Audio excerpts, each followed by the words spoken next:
हाँ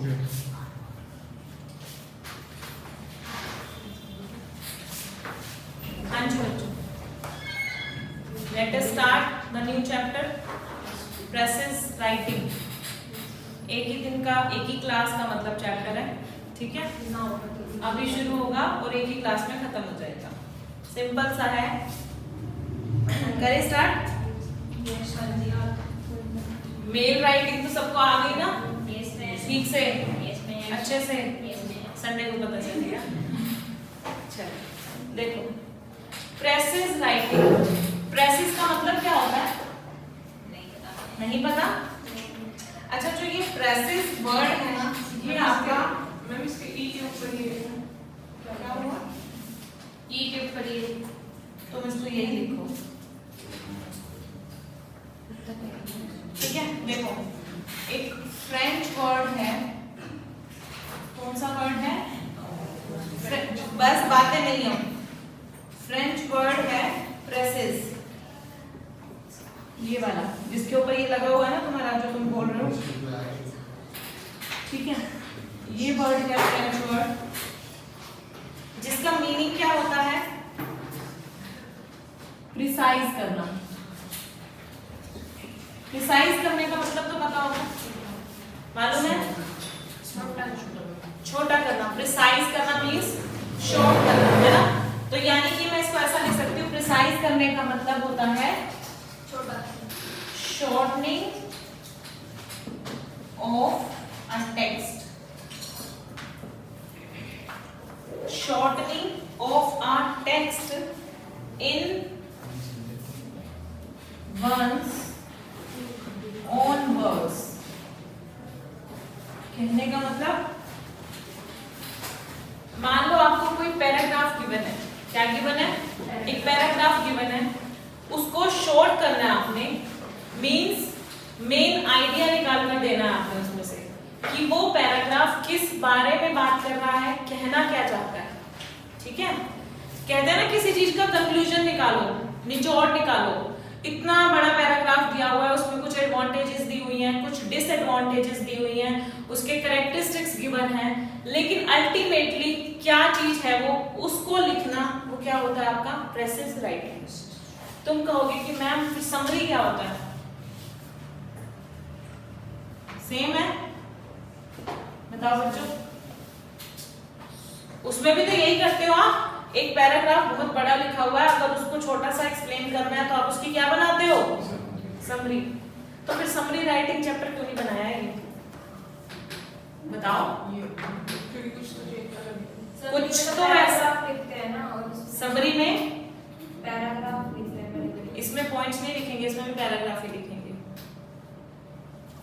इसमें भी पैराग्राफ ही लिखना है। प्रेसिज राइटिंग में भी, समरी में भी पैराग्राफ ही लिखा जाता है, बट कुछ तो डिफरेंस है, तभी तो इसको समरी राइटिंग ना बना के क्या चैप्टर बनाया है? Precious writing. Precious writing. सुनना अब इसके बीच में डिफरेंस क्या है। सबसे पहले तो आपको मीनिंग क्लियर होना चाहिए प्रेसिज का। प्रेसिज का मीनिंग क्या होता है? Shortening of a text in one own words. इसका मतलब क्या है? अपने खुद के शब्दों में।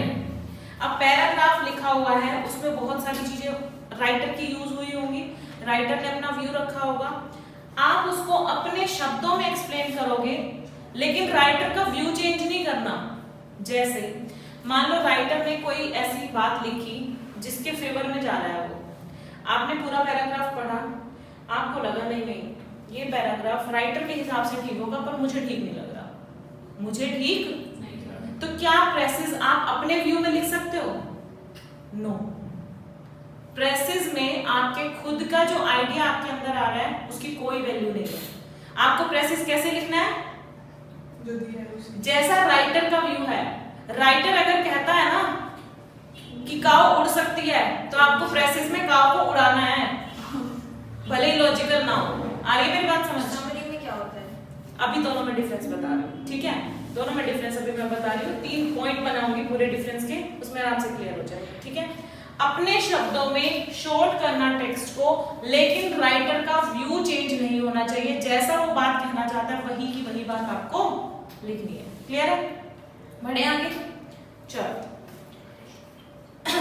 Presses gives an accurate and concise description of the substance or the main idea. Precious क्या करता है, पूरे पैराग्राफ का मेन आइडिया, उसका निचोड़, उसका कंक्लूजन निकाल कर लेके आता है विदाउट लूजिंग इट्स मीनिंग। ये लाइन ध्यान रखना है ना, विदाउट लूजिंग इट्स मीनिंग। समझ आ रही बच्चों ये बात? पैराग्राफ का जो मीनिंग है उसको चेंज किए बिना आपको प्रेसिस लिखना है। आपका जो भी व्यू हो उसको थोड़ी देर के लिए साइड कर देना, जैसा राइटर बोल रहा है वैसे का वैसे लिखना है। राइटर के दिमाग में जो बात चल रही है वही आपकी प्रेसिस में होनी चाहिए। क्लियर है? चलो इसके बाद it is an exact reproduction of the logic, organisation and emphasis of the original text. जो आपका ओरिजिनल पैराग्राफ है उसी के अकॉर्डिंग आपको प्रेसिस बनाना है, वही मीनिंग आपको प्रेसिस में लिखना है। राइटर जो कहता है वैसे का वैसा ही आपको उसमें लिखना है। सेम कॉपी पेस्ट नहीं करना, अपने शब्दों में लिखना है लेकिन मीनिंग वही रहना चाहिए। ठीक है? चलो अब मैं आपको बताती हूँ डिफरेंस किसके बीच में, समरी और, क्योंकि कुछ कुछ कहीं ना कहीं हमारे अंदर से बार बार यही बात आ रही है कि ये समरी ही तो लग रही है मैम, उसमें भी तो हम शॉर्ट ही तो करते हैं, तो इसमें ऐसा क्या अलग है? अब देख रहे हैं इसमें क्या अलग है समरी और प्रेसिस में।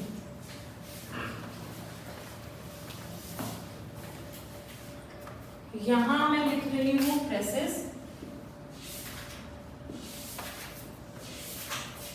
यहां मैं लिख रही हूं समरी। तुम बीच में बोल रहे हो ना जो वो एक्चुअली फ्रेंच वर्ड है इसलिए ऐसा लगाया होगा, फ्रेंच लैंग्वेज में उसको ऐसे ही लिखते हैं प्रेसिस को। ठीक है? चलो डिफरेंस देखना।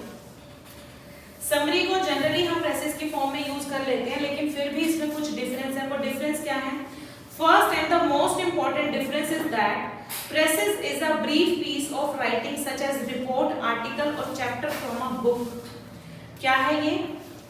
Brief piece of writing.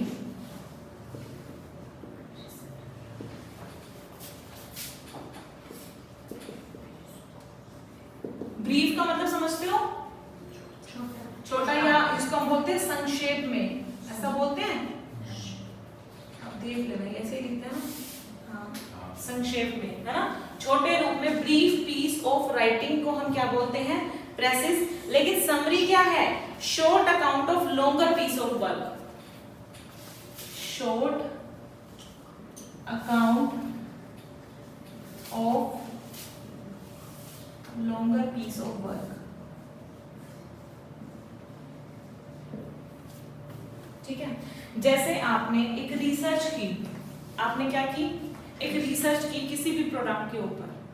अब आपने रिसर्च करते वक्त बहुत चीजें ढूंढी, उसमें से उसके एडवांटेज ढूंढे, डिसएडवांटेज ढूंढे, उसका एरिया ढूंढा कहाँ पे यूज हो सकता है, उसका वो एरिया ढूंढा जहाँ पे इसको यूज करना नुकसानदायक ही रहेगा।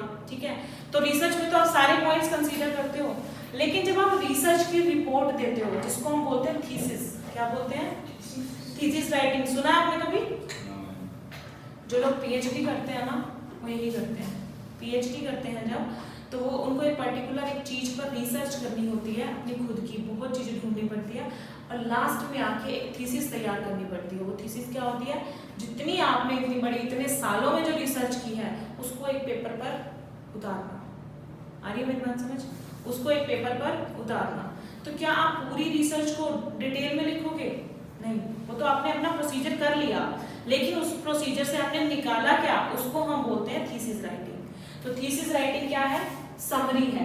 एक आपने जो लॉन्गर पीस ऑफ वर्क किया था उसको शॉर्ट फॉर्म जो आपने किया वो क्या है?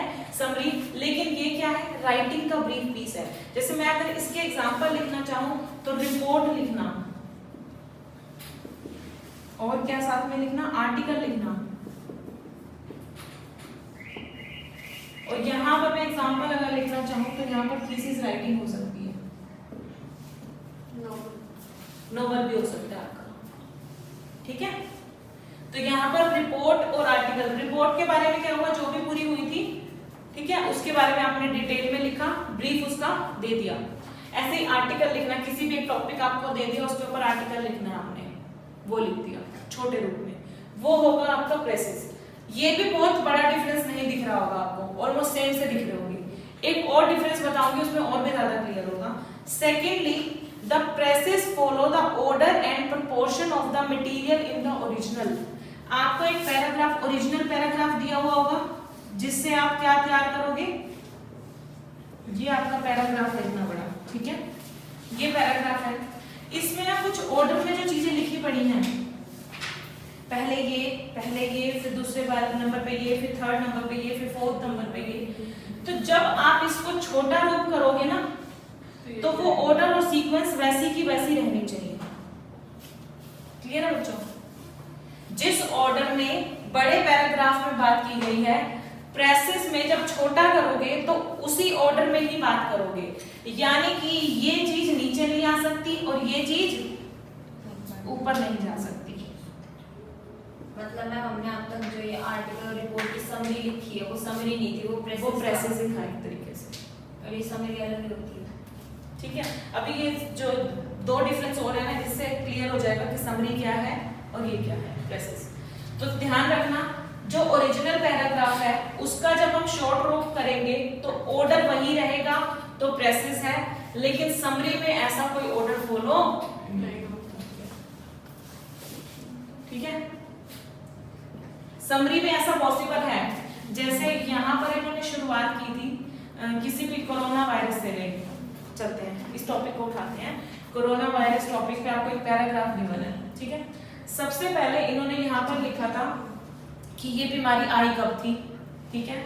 उसके बाद लिखा कि इस बीमारी के इतने इफेक्ट हुए कि हमें लॉकडाउन करना पड़ा, लॉकडाउन के क्या एडवांटेज हुए, क्या डिसएडवांटेज हुए, वो नीचे लिखा। अब जब आप प्रेसेस लिखोगे ना तो वैसे ही चलोगे, ठीक है। चाहे आपको छोटा करना है, लेकिन आप ऐसा नहीं करोगे कि पहले आपने उसकी कोरोना वायरस की क्या लिखी, लॉकडाउन की क्या लिखी, डिसएडवांटेज लिख दी, फिर लॉकडाउन की एडवांटेज लिख दी, पहले लॉकडाउन के बारे में बात कर दी, उसके बाद आपने लिखा कि कोरोना वायरस आया कब था, तो आपने ऑर्डर चेंज कर दिया। पैराग्राफ में कैसे लिखा हुआ था, शुरुआत हुई थी कि इस बीमारी की शुरुआत कब हुई थी, तो आपको प्रेसेस में भी क्या करना है, उसी ऑर्डर को फॉलो करना है। लेकिन समरी में ऐसी कोई रेस्ट्रिक्शन नहीं होती ऑर्डर को फॉलो करने की, समरी में आप अप डाउन कर सकते हो। क्लियर है? बताओ डिफरेंस समझ में आ रहा है? Yes ma'am. तो मैं पढ़ देती हूँ एक बार। Precis follows the order and proportion of the material in the original, whereas the writer of the summary is free to change the order and proportion if need be। Order तो समझ में आ गया मैम, ये proportion क्या है? Proportion का मतलब क्या होता है? जो मैंने थोड़ा सा पढ़ाया है। हाँ जी, प्रोपोर्शन का मतलब क्या होता है? ऑर्डर तो समझ में आ गया कि हमें ऑर्डर फॉलो करना है, ऑर्डर फॉलो किया तो प्रेसेस, ऑर्डर फॉलो नहीं किया तो समरी। फिर प्रोपोर्शन क्या है? प्रोपोर्शन इक्वल नहीं बोल सकते, प्रोपोर्शन का मतलब ये होता है, मतलब रेशो कह सकते हैं ना।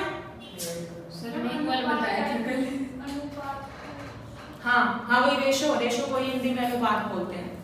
कहने का मतलब प्रेसेस जो होता है, ये आपका ओरिजिनल पैराग्राफ है। सुनो बच्चों, ये आपका ओरिजिनल पैराग्राफ है जो कितने वर्ड्स का है? 210 वर्ड का है। कितने वर्ड्स का है? 210 वर्ड्स का। कितने वर्ड्स का? 210। तो जो प्रेसेस है ना, वो आपका 1/3 होना चाहिए। कितना हो गया 210 का 1/3? 70। समझ रहे हो? अच्छा, प्रोपोर्शन में कि इतनी क्वांटिटी होनी चाहिए, ठीक है। तो आपका प्रेसेस अगर इससे ज्यादा हुआ तो आप उसको दोबारा से लिख लो। इससे कम हो तो दोबारा लिखेंगे। कम रखना ही नहीं है आपको, कम आप कर ही नहीं पाओगे। पैराग्राफ जब पढ़ोगे तो उसका कुछ तो सार निकालोगे ना, तो सार आपको 70 वर्ड में लाना है। 71-72 चल जाएंगे, ठीक है ना। ऐसा नहीं कि 71 हुआ तो है ना, ठीक है। तो ये होता है आपका। अब क्या वर्ड कितने बैठेंगे? आइडिया तो ले सकते हो ना, वर्ड मत काउंट करो, लेकिन आइडिया ले सकते हो पैराग्राफ कितनी लाइंस में है ना। अब पेपर में इतना टाइम नहीं होता वर्ड काउंट करोगे, और अगर हो गए ऊपर नीचे तो ले पेपर में टाइम। मैम ऐसे एक लॉजिक बताया था लास्ट ईयर कि एक लाइन में जितने वर्ड्स होते हैं उनका अप्रॉक्स ले लो और जितनी लाइंस हैं उनको काउंट करके मल्टीप्लाई करो। ऐसा भी कर सकते हैं, ठीक है, क्योंकि आपको अप्रॉक्स पहुंचना है ना, तो प्रेसेस में आपको रखना पड़ता है 1/3, लेकिन समरी में क्या कोई ऐसी बाउंडेशन है? ज्यादा भी हो सकती है, कम भी हो सकती है। क्लियर हो गया? तो प्रेसेस में आपको एक ऑर्डर फॉलो करना होता है, एक प्रोपोर्शन फॉलो करना होता है, जो प्रोपोर्शन कितना है 1/3 ऑफ द ओरिजिनल पैराग्राफ। लेकिन समरी में ना तो कोई ऑर्डर फॉलो करने की रेस्ट्रिक्शन है, ना ही प्रोपोर्शन को फॉलो करने की रेस्ट्रिक्शन है। सेकंड डिफरेंस क्लियर हुआ? Yes ma'am. Third difference is the another important difference between the two is that presses states only the thought of the original text, whereas the writer of the summary is free to interpret the material and to comment on the original text। जो मैंने आपको बता दिया था क्या कि जो चीज ओरिजिनल पैराग्राफ में लिखी है वही आपको प्रेसेस में लिखनी है अपने शब्दों में, लेकिन उसमें आपको अपना व्यू देने की, ठीक है, no view of its own, अपना खुद का व्यू देने की जरूरत नहीं है। लेकिन समरी में क्या आप राइटर के पैराग्राफ पे कमेंट कर सकते हो? यस कर सकते हो। समरी में जो राइटर ने ओरिजिनल पैराग्राफ में लिखा था आप उसको डिटेल में भी लिख सकते हो, मींस उसके ऊपर कुछ और अपनी बातें रख सकते हो, ठीक है। तो समरी में ऐसा कुछ नहीं है, समरी में आप अपना व्यू यहाँ पर डाल सकते हो, लेकिन प्रेसेस में आपको राइटर का व्यू चेंज नहीं करना है। जो मीनिंग पैराग्राफ से निकल के आ रहा है वही आपको प्रेसेस में फॉलो करना है। बताओ तीनों डिफरेंस क्लियर हुए? First is brief piece of writing and this one is short account of longer piece of work, है ना। उसके बाद order and proportion follow करना होता है, यहाँ पर नहीं करना होता। थर्ड में आपका अपना व्यू देने की कोई जरूरत नहीं है, ऊपर आप अपना व्यू अपना कमेंट कर सकते हो समरी में। डिफरेंस से आगे बढ़ सकते हो आप? क्लियर है सबको? चलो बस कुछ ऐसा ही था प्रेसेस। कर दो छुट्टी प्रवेशिका, चले कुरकुरे लेने। मैं मेरे को मत बोलो कुरकुरे की, मैं नहीं खाती। तू क्या? मैं कुरकुरे नहीं बोलते उनको। हाँ क्या बोलते हैं? 10 रुपए के कुरकुरे। बीच में खूब चलाते हैं ये। प्रवेशिका क्या खाती है? कुरकुरे दे दो। मैं तो कुछ भी खा लेती हूँ जो मिल जाए। ठीक है, कल से इसके लिए ना 1 किलो करेले ले आना। वो भी खा लेती हूँ मैम, आप बना के दो।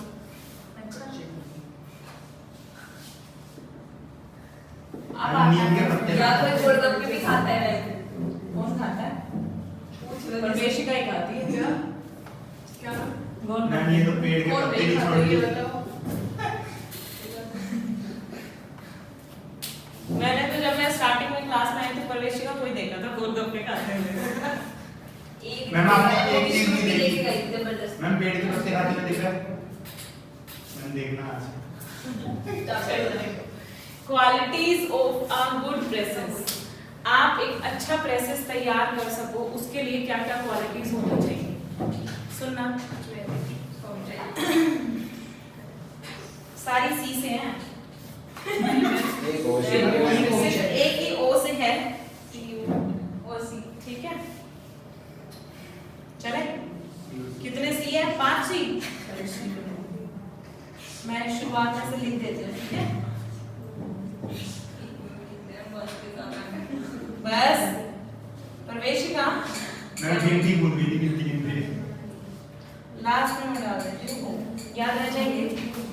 C for clarity, कैट में बोल देते हैं कोई। C for clarity, clarity का मतलब आपका प्रेसेस क्लियर होना चाहिए। ये ना हो प्रेसेस पढ़ के सामने वाले को डाउट हो जाए कि इसने लिखा क्या है, ठीक है। क्लियर होना चाहिए, जैसा आपने लिखा है उसको व्यू समझ में आ जाना चाहिए कि पैराग्राफ का व्यू क्या था, ठीक है। तो it is essential that ideas presented in the presses are clear and comprehensible, ठीक है। By using simple language and structure, the writer can ensure that there is no ambiguity, confusion, ठीक है। उनके बीच में कोई कंफ्यूजन नहीं आनी चाहिए, इतना क्लियर होना चाहिए कि आपके प्रेसेस को कोई भी पढ़ के उसका सार निकाल सके, प्रेसेस से मीनिंग निकाल सके कि आखिर ये कहना क्या चाहता है, ठीक है। नेक्स्ट आपका C for करेक्टनेस। करेक्टनेस से मतलब आपका ग्रामेटिकल मिस्टेक नहीं होनी चाहिए, ठीक है। तो writer must ensure that not just the fact but also the grammar and sentence are without flaws, such error can obscure the meaning of the message. अगर कोई ऐसे एरर हो जाते हैं ना तो कई बार वो पैसेज का मीनिंग ही चेंज कर देते हैं। जैसे आपके टेंसेस हैं, है ना, कई बार हम टेंसेस ऐसे यूज कर देते हैं जिससे मीनिंग ही चेंज हो जाए। लाइक राइटर ने लिखा था कि ये कोई मिस्टर एक्स नाम का बंदा है जो कि पिछले साल जिसकी डेथ हो गई थी। मैम ये मिली नहीं ना मिस्टर एक्स कहीं पे। मिस्टर एक्स नहीं मिला, सारे मिलेगा मिस्टर एक्स चलो मिस्टर एक्स था, एबीसी भी होते हैं, ठीक है। तो मिस्टर एक्स क्या हुआ, पिछले साल जिसकी डेथ हो गई थी तो उसके बारे में कुछ बताया, उसके ऊपर आपने प्रेसेस लिख दिया।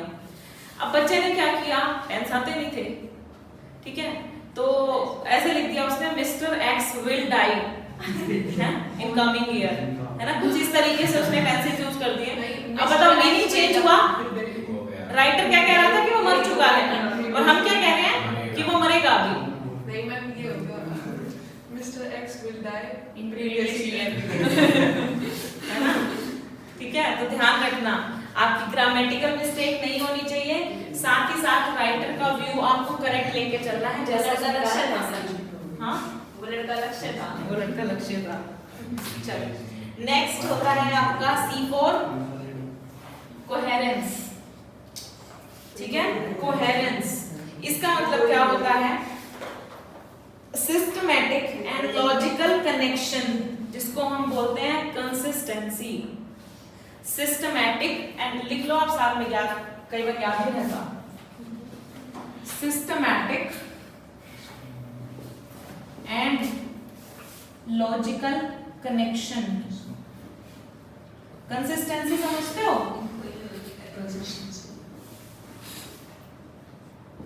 कंसिस्टेंट रहनी चाहिए कोई चीज, है ना। जैसे आप यहाँ पे आ रहे हो, कंसिस्टेंटली आओ, रेगुलर आओ जिसको कहते हैं। तो जब भी आप प्रेसेस लिखो तो उनका कनेक्शन ठीक होना चाहिए। ऐसा ना हो पहले आपने कोई बात रखी, सेकंड पैराग्राफ किसी और बात से शुरू हो गया, ठीक है। तो एक ऐसे कंसिस्टेंसी रहनी चाहिए, कॉन्टिन्यूटी रहनी चाहिए चीज में। तो good presses should be coherent, that is ideas must be presented in a way that shows the connection clearly. जो दो बातों के बीच में कनेक्शन है, वो कनेक्शन अगर पैराग्राफ में है तो आपके प्रेसेस में भी दिखना चाहिए। क्लियर है, आपके प्रेसेस में वो कनेक्शन जरूर दिखना चाहिए। Next C4 completeness. इस चीज पे तो ज्यादा ध्यान देने की जरूरत है बच्चों को। मैं 100 मार्क्स का मॉक टेस्ट पेपर चेक कर रही थी लास्ट बैच का, मतलब प्रेसिस राइटिंग कर रहे हैं, कुछ ऐसा लिखा कि मैन शुड नो, बस छोड़ दिया वहीं पे।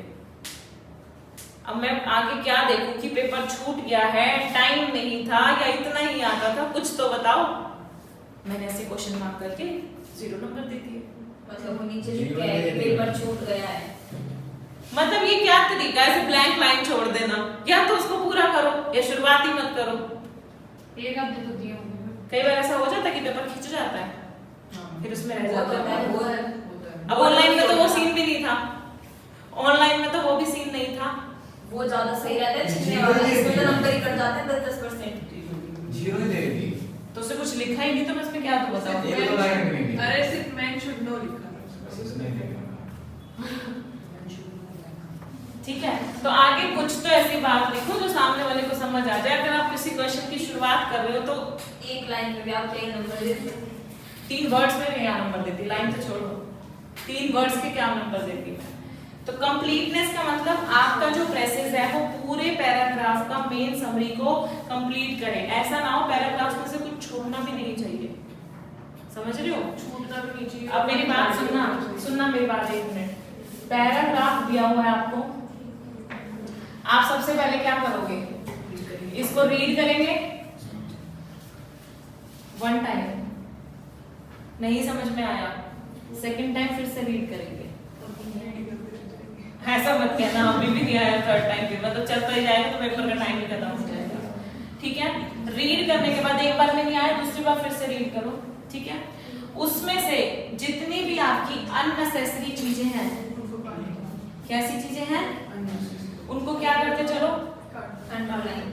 मतलब ऐसा होता है आपके मॉड्यूल में भी होता है कई बार ऐसा कि एक पॉइंट को समझाने के लिए पूरा डिटेल दिया होता है, तो आप पेपर में क्या पूरा डिटेल लिख के आओगे? आप लाइंस कट करते हो ना, लाइंस कट करते हो, आप सिर्फ क्या उठाते हो, उस पॉइंट को समझाने वाली सिर्फ एक ऐसी लाइन जो उस पॉइंट को क्लियर करती है, समझ रहे हो? तो इससे क्या होगा, पैराग्राफ रीड करने के बाद आपको अननेसेसरी चीजें काटनी आ जाएंगी और नेसेसरी चीजें, जितनी भी इंपॉर्टेंट चीजें हैं उनको नोट कर लो कि मुझे अपने प्रेसेस में इसको जरूर लिखना है, मुझे अपने प्रेसेस में इन पॉइंट्स को जरूर लिखना है, ठीक है? कुछ ऐसे छोटे छोटे पॉइंट बना लेना कि ये लाइन जरूर होनी चाहिए, ये लाइन जरूर होनी चाहिए, मतलब ये लाइंस जो हैं ये मेरे पैराग्राफ को बहुत अच्छे से एक्सप्लेन कर रहे हैं, ठीक है? तो अननेसेसरी डेटा को कट करना और नेसेसरी पॉइंट्स को निकाल लेना, उसी को हम बोलेंगे कंप्लीटनेस, ठीक है? तो writer should include all the important facts from the text in the precis, no important fact can be omitted to make the summary short. ऐसा ना हो शॉर्ट करने के चक्कर में आप इंपॉर्टेंट चीजों को स्किप कर दें, ये नहीं होना चाहिए, ठीक है? Next C for conciseness, next C for conciseness. Conciseness क्या होता है? कंसाइज क्या होता है ना? मुट्ठी, हाँ मुट्ठी, अगर पैराग्राफ पूरा हाथ है तो उसकी मुट्ठी, है ना? फ्यूएस्ट पॉसिबल वर्ड्स, इसके लिए मैं ये लिख देती हूँ सिर्फ fewest possible words, ठीक है? तो conciseness is a desirable quality of a good presses. A piece of writing is considered concise if it conveys the message in the fewest possible words, but the writer should not omit essential fact to achieve conciseness. पर ये नहीं होना चाहिए fewest possible words करने के चक्कर में आप इंपॉर्टेंट फैक्ट को छोड़ दो, क्लियर है? इंपॉर्टेंट चीजें आनी चाहिए, सारी इंपॉर्टेंट चीजें आपके प्रेसेस में आनी चाहिए और छोटे से छोटा होना चाहिए, ठीक है?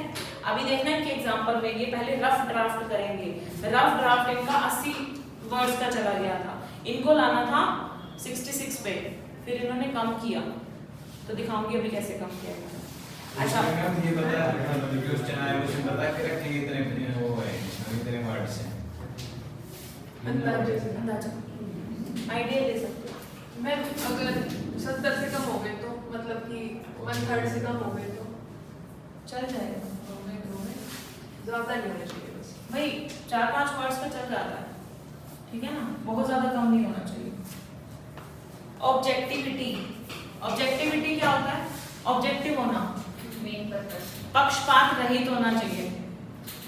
ऐसा नहीं, जैसे मैंने अभी बताया राइटर का व्यू था कि ये पर्सन बहुत अच्छा है, और मेरे हिसाब से वो पर्सन अच्छा नहीं है, तो आप क्या लिखोगे?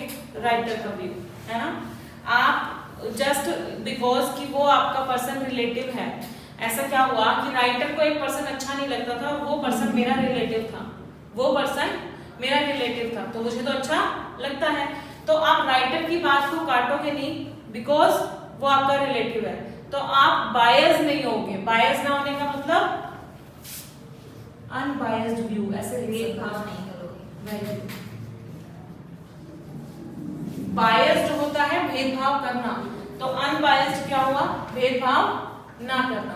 तो आपको अपना अनबायस्ड व्यू रखना है, किसी के पर्टिकुलर किसी पर्सन के फेवर में होके बात नहीं कहनी है, ठीक है? जो सबके लिए जेन्युइन बात है, जो राइटर ने कही है वही आपको फॉलो करनी है। तो writer must have an objective approach, he should be able to write a thesis that is unbiased and purely based on the original text. आपका अनबायस्ड thesis होना चाहिए और प्योरली किस पे बेस होना चाहिए? ओरिजिनल टेक्स्ट के ऊपर, ओरिजिनल पैराग्राफ के ऊपर, ठीक है? Yes ma'am. चलो याद हो गए आपको ये? पढ़े एक बार। 5 तो सी है और एक आपका ओ है। 5 सी बताओ। C for clarity, next C for next C for coherence, next C for completeness, next C for conciseness, O for objectivity. Clear है? Clarity, correctness, coherence, completeness, conciseness और ऑब्जेक्टिविटी। क्लियर है? चलो अब मैं ये तो मैंने क्या बताई थी आपको, क्वालिटीज, इसकी एक अच्छा प्रेसेस लिखने की क्वालिटीज क्या क्या होनी चाहिए।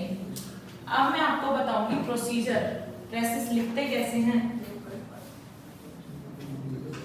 वो वाली बुक तो बताओ। लो की कराएंगे, नेक्स्ट लो का ही कराते चैप्टर। Yes ma'am. बोर हो गए हो बीसीआर से, है ना, कुछ इंटरेस्टिंग हो जाए। Yes ma'am. क्या पढ़ाया जाए बताओ। Limited library. कोई ऑप्शन बचता है जो 1 वीक में कंप्लीट कर सकते हैं, ठीक है। मैं ऐसे टॉपिक आएंगे जो एक वीक में कंप्लीट किया हूं, फिर नए बच्चों को दिक्कत आएगी। वो हो जाएगा, बस अब देख ये और कुछ के बाहर आओ, नहीं नेक्स्ट बाहर वीक मुश्किल है। इस मंडे से देखते हैं अभी, तो कोशिश अभी यही रहेगी कि वीकली वाला सीन चलेगी, क्योंकि अभी कुछ नहीं पता।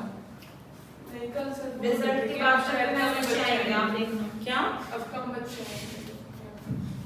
देखो, अच्छा भी करेगा। हाँ, जो बच्चे तो रिजल्ट के भरोसे बैठे हैं कि 80 90 आएंगे तो सीए करेंगे, नहीं ना करें।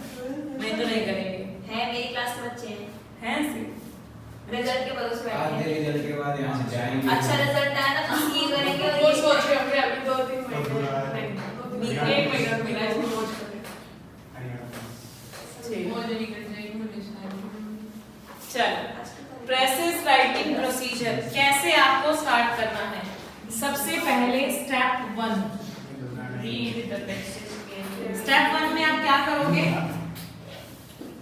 मैंने बताया था अभी आपको, रीड द पैसेज,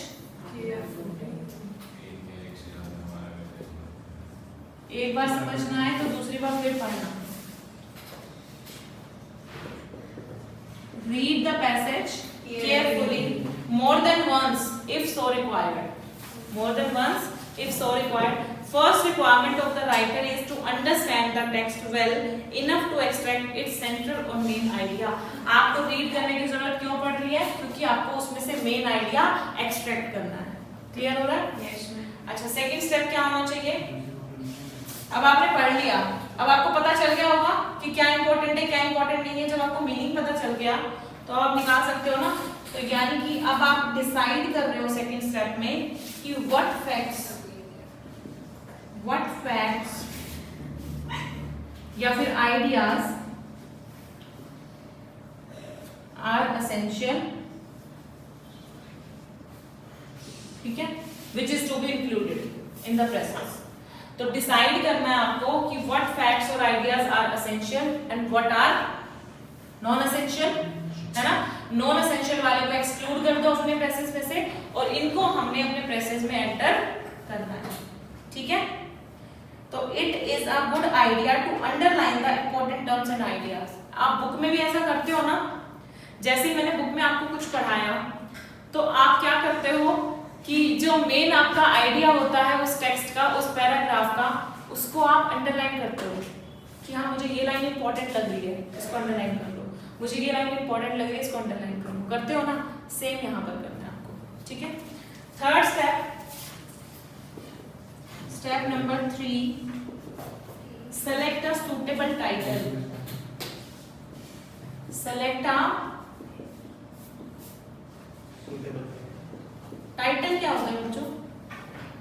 जो सभी ऊपर लिखते हैं, जिसके बारे में हम लिख रहे हैं। मतलब पूरे पैराग्राफ को पढ़ने के बाद आपने एक निकाला तो होगा ना उसका कि क्या किसके बारे में ये, किसके बारे में ये पैराग्राफ है। तो वो मेन आइडिया जो आपने लिखना है वो क्या है, टाइटल। वो आप टाइटल सबसे पहले ढूंढोगे स्टेप 3 में। पहला स्टेप क्या है, रीड करना। सेकंड स्टेप क्या है, एसेंशियल या नॉन एसेंशियल। ये एसेंशियल नॉन एसेंशियल में आपको अंडरलाइनिंग करनी है, ठीक है। और थर्ड स्टेप क्या है आपका, टाइटल सेलेक्ट करना। स्टेप नंबर 4 क्या करोगे आप, collect all the key points and prepare a first draft. Draft क्या होता है, रफ वर्क जिसको बोल सकती हूँ मैं। ड्राफ्ट करना मींस क्रिएट करना, मींस रफ वर्क तैयार करना। तो सबसे पहले आप की पॉइंट्स निकालोगे, collect the key points. Key points का मतलब क्या होता है, इंपॉर्टेंट पॉइंट्स। इंपॉर्टेंट पॉइंट्स को कलेक्ट करो और एक फर्स्ट ड्राफ्ट क्रिएट करो। क्या करो? फर्स्ट ड्राफ्ट क्रिएट करो and keeping in mind the need to reduce the original text to 1/3 its length. और अपने दिमाग में ये आइडिया रख के चलना कि मुझे कितने लाइन का प्रेसेस बनाना है। ठीक है, तो फर्स्ट ड्राफ्ट आपने तैयार कर लिया और आपका जो मेन थॉट है पैसेज में जो भी ओपिनियन उसमें दिया गया है तो कंक्लूजन आपका वही आना चाहिए रफ ड्राफ्ट में जो आप लिखोगे। उसके बाद आता है आपका स्टेप 5। इसमें आप क्या करोगे? रीड द ड्राफ्ट, फिर उसे पढ़ो, उसमें से कुछ नहीं करो, फिर उसे पढ़ो, फिर उसे रीड द ड्राफ्ट। जो आपने फर्स्ट ड्राफ्ट क्रिएट किया है इसको रीड करो। अगर आपको लग रहा है कि अभी भी बड़ा बन चुका है पैराग्राफ से, पैराग्राफ का 1/3 से थोड़ा सा बड़ा बन चुका है, अब इसको फिर से शॉर्ट करना पड़ेगा मुझे, है ना? तो आप रीड करो। तो कई बार क्या होता है, it may so happen that it is too long, shorten it further if necessary by omitting anything which is not necessary to the central idea। फिर अपने जो आपने छोटा पार्ट किया ना उसमें से भी देखो कि कुछ ऐसी चीज है जिसको आप हटा सकते हो, तो वो हटाने की कोशिश करना ताकि आपका जो प्रेसेस है वो पैराग्राफ से 1/3 लेवल पर आ जाए। ठीक है, तो you should succeed in producing a good presses by the second draft। लेकिन इसके बाद ऑप्शन नहीं है, बस सेकंड ड्राफ्ट में अपना प्रेसेस फाइनल कर देना। फर्स्ट ड्राफ्ट क्रिएट किया था ना, उसके बाद आप देख लेना कि कितनी लाइंस होनी चाहिए। तो फर्स्ट ठीक है, फर्स्ट में करना है, नहीं दो नहीं बनाने, एक ही बनाना है।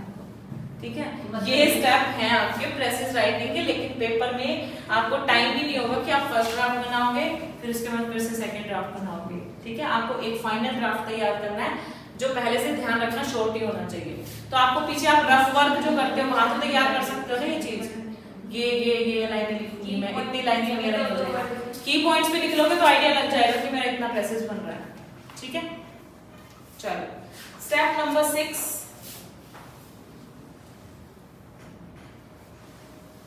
Step number 6, when you have made your second को ही हम क्या बोल रहे हैं, final draft. Carefully revise your presses to ensure that you have the bare minimum of words necessary to express the idea of the message। ये इंश्योरिटी कर लेना अपनी कि आपने मिनिमम वर्ड्स में पूरा प्रेसेस लिख दिया है, पैराग्राफ का पूरा मीनिंग आपके उस प्रेसेस में कवर हो गया। ठीक है, ठीक है, एक तरीके से यहाँ पर रिव्यू हो रहा है। ठीक है, कि आपने मिनिमम पॉसिबल वर्ड्स में, फ्यूएस्ट पॉसिबल वर्ड्स में अपने प्रेसेस को कंप्लीट कर लिया है। चलो प्रोसीजर समझ में आया? Yes ma'am. स्टेप 1 में क्या है, रीड द प्रेसेस। स्टेप 2 में decide the ideas of underlining एक तरीके से, स्टेप 3 में सेलेक्ट द स्टेप 4 में select the key points 5 first draft create करना और रीड करना, sorry step 6 carefully revise the presses. ठीक है, स्टेप 6 के बाद आपने उसको रिवाइज कर लिया, देख लिया, इंश्योर कर लिया कि हाँ मेरा प्रेसेस पूरे पैराग्राफ का मेन आइडिया मुझे दे रहा है और वो भी फ्यूएस्ट पॉसिबल वर्ड्स में। ठीक है, चलो थक गए हो बच्चों? नो मैम, अभी तो हम प्रैक्टिस करके दिखाएंगे आपको। मैंने पहली बार मना किया है, आपको करा दो। अभी तो हम आपको प्रैक्टिस करके दिखाएंगे है ना प्रेसेस की, अभी हम खुद यहाँ पर प्रैक्टिस करेंगे लिखने की। ऐसा कह रहे हो ना? नो नहीं ऐसा अरे ऐसे ही कह रहे हो तुम। मैम आप दोबारा से पढ़ो, ऐसा हाँ, तबीयत खराब है। रिवाइज करो मैम। मैं ऑपरेशन सब आप रिव्यूज दे सकते हैं। अच्छा टाइम बता दो। नहीं मेरे पास कितना है? 1:30। मैं सोच रही कर दे वो बड़ी वाली दी है, छोटी क्योंकि मेरा पूरा होने वाला है। हाँ जी, पॉइंट्स टू रिमेम्बर, क्या क्या चीजें आपको ध्यान रखनी है कि आपको अलर्ट कर रहे हैं, इन चीजों को ध्यान रखना तभी आपका प्रेसेस सही बनेगा। वो क्या क्या चीजें हैं? 1/3 presses must not exceed 1/3 of length of original passage. ये आपको सारी पुरानी बातें मिलेंगी, ठीक ये है? पढ़ लेंगे, बस ये पूरा नहीं पढ़ लेंगे। 1/3 होना चाहिए आपका पैसेज का। ठीक है, उसके बाद second, identify the central idea and omit unnecessary detail. Central idea निकालो, बेकार की चीजों को बाहर कर दो। ठीक है, eliminate Verde expression from the presses. जो ऐसे वर्डी एक्सप्रेशन मतलब समझाने के लिए और चीजें यूज की गई है ना, उनको भी एलिमिनेट कर दो। Fourth one is every presses should have a short and appropriate title. Title बड़ा नहीं होना चाहिए, टाइटल कैसा होना चाहिए? शॉर्ट होना चाहिए। It should be written in the words of a precis writer. किसके वर्ड्स में? मैंने अभी बताया था ना, ये वर्ड एक्सप्रेशन क्या है? वर्डी एक्सप्रेशन मतलब किसी चीज को समझाने के लिए ना, मुहावरे वगैरह सुने आप लोगों ने, है ना? तो किसी चीज को समझाने के लिए हम कुछ ऐसे वर्डी एक्सप्रेशंस नहीं दे देते, वो नहीं है। वो आपको प्रेसेस में नहीं लिखने हैं, क्योंकि प्रेसेस में आपको अपने खुद के वर्ड्स, ओन वर्ड्स यूज करने हैं, ठीक है? अपने शब्दों में उसका सार लिखना। तो it should be written in the words of precis writer. Precis writer कौन है? ठीक है? The main idea of the original text should be presented in the same order in the presses। ये तो हमने पहले डिफरेंस में ही पढ़ लिया था कि सेम मैनर में होनी चाहिए, सेम ऑर्डर में होना चाहिए और प्रोपोर्शन भी फॉलो करना है, ठीक है? सेम ऑर्डर में आपको प्रेसेस लिखना है। Do not introduce ideas of your own। अपने शब्द तो यूज करने हैं लेकिन अपना आइडिया यूज नहीं करना, ज्यादा दिमाग मत चलाना, अपना ज्ञान नहीं था, है ना? अपना ज्ञान यहाँ पे नहीं देना। अपने वर्ड्स यूज कर सकते पर आइडिया यूज नहीं कर सकते। हाँ। वर्ड्स राइटर नहीं, वर्ड्स भी आइडियाज होते हैं, बट राइटर का जो व्यू है उसको अपने शब्दों में लिख सकते हो।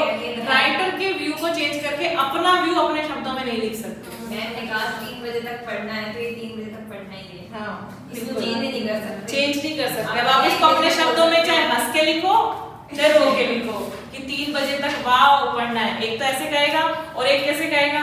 3 बजे तक पढ़ना पड़ेगा। पढ़ना 3 बजे तक ही है। अब चाहे इसको हंसकर समझो चाहे रोकर। आई बात समझ में? नेक्स्ट, डू नॉट क्रिटिसाइज और change the author's idea. Criticise मत करना कि नहीं राइटर ने गलत लिखा है, ये पैराग्राफ ऐसा हो ही नहीं सकता, उसने कहा उड़ाई है तो आपको भी उड़ानी है, ठीक है? जैसे मैं अपनी बेटी को कहती हूँ, वो मेरे साथ में खेलती है कि चिड़िया उड़, ठीक है? अब मैंने ना उसको कुछ सिखा दिए हैं, जैसे मतलब कोई भी एनिमल्स का नाम लेती हूँ मैं, काऊ उड़, मम्मा काऊ तो नहीं उड़ती इस तरीके से वो बोलती है। तो ठीक है, ध्यान रखना, अगर मैंने कहा है काऊ उड़, मैं उड़ानी है आपको प्रेसेस में, बेटी की तरह नहीं करना कि वो तो नहीं उड़ती। मैं बाहर जाती होगी तो मैं कहती होगी नहीं बेटा काऊ तो उड़ती है, मैंने कह दिया। ठीक है, तो अब उसको चीजें ना समझ में आने लगी है, तो मैं वैसे बहुत सारी चीजों के नाम लिखती हूँ, जैसे मैं उसी का ही नाम लेती हूँ, तक्षरी उड़, मम्मा तक्षरी तो नहीं उड़ सकती तो उसको समझ में आने लगा है, ठीक है? चलो, always use the third person. Third person में कैसे आप यूज करते हो? जैसे मैंने आपको बोला I am giving you the topic, I am giving you the topic, तो आप क्या लिखोगे? Topic is given to you. Passive voice नहीं करना। थर्ड पर्सन में क्या होता है? शी इज गिविंग, है ना? जैसे मैंने आपको बोला आई एम गिविंग, वो तो फर्स्ट पर्सन और सेकंड पर्सन वाली बात हुई। जब आप प्रेसेस लिख रहे होगे तो उसमें क्या लिखोगे कि शी इज गिविंग, ठीक है? शी इज गिविंग, वो दे रही है, तो थर्ड पर्सन की तरह आप यूज करोगे। थर्ड पर्सन में आपके ये ही, शी, दे, ये सब यूज होते हैं। फर्स्ट पर्सन में आपका आई, वी यूज होता है, एंड सेकंड पर्सन में यू, ये यूज होते हैं ना? तो always use the third person, reported speech and past tense. ध्यान रखना बच्चों, एक तो थर्ड पर्सन, साथ में पास्ट टेंस यूज करना है आपको, लेकिन प्रेजेंट टेंस भी यूज हो सकता है अगर किसी यूनिवर्सल ट्रुथ की बात हो, तब तो पास्ट टेंस यूज नहीं करोगे ना, है ना?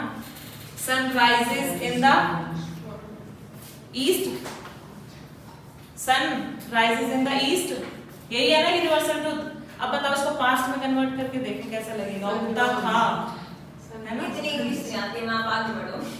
अच्छा, हिंदी में बात करते हैं। राइटर ने लिखा कि सूरज पूर्व दिशा से उगता है।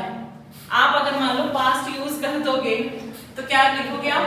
सूरज पूर्व दिशा में उगता था। अब क्या पश्चिम दिशा से हो गया? नहीं ना। तो जब यूनिवर्सल ट्रुथ की बात आएगी तो आपको कौन सा टेंस यूज करना है? प्रेजेंट ही यूज करना है, क्योंकि वो यूनिवर्सल ट्रुथ है। ऐसा ही होता है, ऐसा ही होता आया था, होता है, होता रहेगा। लेकिन जो नॉर्मली आपको बाकी चीजें लिखनी है वो किस में लिखनी है? पास्ट में। क्लियर है? करेक्ट प्रैक्टिस ऐसे मत और नहीं। एक यूनिवर्सल ट्रुथ है मैम, टीचर्स हमें जबरदस्ती पढ़ाते हैं। इसको हम पास्ट में नहीं ले सकते, ये यूनिवर्सल ट्रुथ है। जब हम सेल्फ स्टडी करते हैं ना तो टीचर्स का रोल ही नहीं होता, यूनिवर्सल ट्रुथ गायब हो जाता है और सेल्फ स्टडी हम करते ही नहीं, है ना? मैं बस हो गया, मुझे समझ में आ गया। पक गए हो क्या सच में? मैम सब्जी पकती है। पकने का मतलब बोर हो गए हो क्या? नहीं समझ। कितने लोग बोर हो चुके हैं? मैं नहीं हुई आज। देखो मैं हमेशा ना मेजॉरिटी डिसीजन लेती हूँ क्लास में, है ना? सिर्फ 2 लोगों ने हाथ खड़े किए थे, अब मैंने बोल दिया तो सबके खड़े हो गए। उठाओ उठाओ। That's wrong. रोहन क्लास में नहीं कर रहे हो बोर, हर किसी का अपना व्यू है। थोड़ा सा ना आगे आ जाओ अगर प्रॉब्लम हो रही है तो पीछे। अब मेजॉरिटी हो गई मैम, आप ऐसे धोखा नहीं दे। मेजॉरिटी कहाँ हुई है? 2 लोग, कितने में से? 1 2 3 4 5 6 7 8 9 10 में से 2, 20%। मेजॉरिटी नहीं होती, मेजॉरिटी होती है। हम सब बोर हो गए। किसने कहा? अच्छा कितने लोग बोर नहीं हुए हैं? अब किसी का भी हाथ खड़ा नहीं है। इनको पता है, इनको इसी क्लास में रहना है। आप तो थोड़ी देर बाद चले जाओगे। मतलब क्या तुम हम डंडे लेके खड़ी होगी? ये ऐसा कुछ नहीं करेंगे, पर फिर भी चलो अंडरस्टैंडिंग। कोई बात नहीं, मैं कौन सा कल अपना डिसीजन टाइम आएगा। एक पैसेज गिवन है, उसको एक बार पढ़ो, मैम ने मान नहीं तो है ना। उसको एक बार पढ़ो और आराम से आपको समझ में आएगा।